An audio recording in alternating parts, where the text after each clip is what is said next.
že kráľov je tá, ktorá má reč. Zaslúžiť potlesk, že? Zlatomír, som na teba hrdý. Máš ma rada ako zlato. Iba nie tak, že zlato. Ja vás všetko mám rada. Ja vás mám tak veľmi rada. Ja vás mám rada ako... Ja vás mám tak veľmi rada. Ja vás mám tak rada ako sol. Ako čo? Ste to počuli?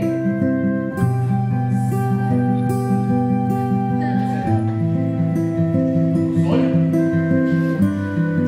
Máš ma rada ako soľ? Tú, ktorou sa pomaluje v každej komore, v každej kuchyni.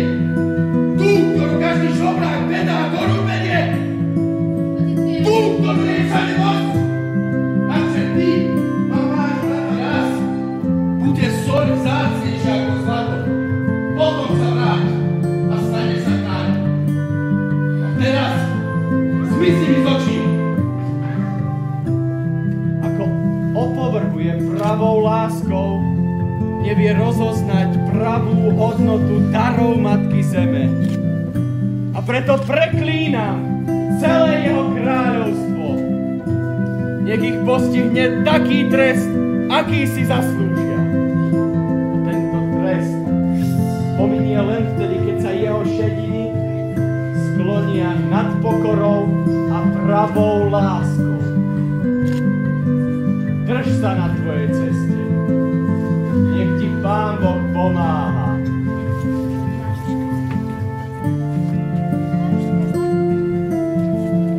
To ešte keď môžeš zaspať. Ľadová kráľovna by ťa zobrala do svojho kráľovstva. Ale nie, len taký s bielými krídlami. Vieš, povedal mi, že mám prísť tu, pretože som len skoro zamrzla a chcel ma zachrániť. A tak mi povedal, že mám prísť k tebe a popýtať trošku vody a Čo je najhoršie? Že soľ ducha. Švihni prútikom po jazere a uvidíš, čo sa stane. Nájdem soľ? Uvidíme. Dobre. Poď.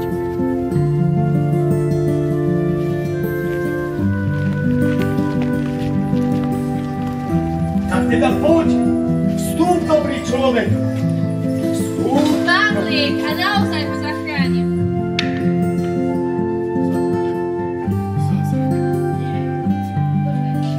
Neuverím, kým neuverím.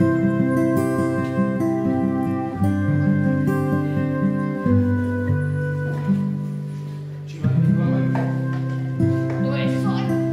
Kuchár, ponúkni môj kraj gosti.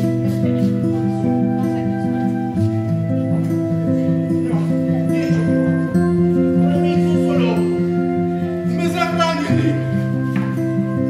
Prav, odkiaľ ideš, kto si a čo si žiadaš za tento vzácny dar, ktorý naše kráľovstvo pozbiega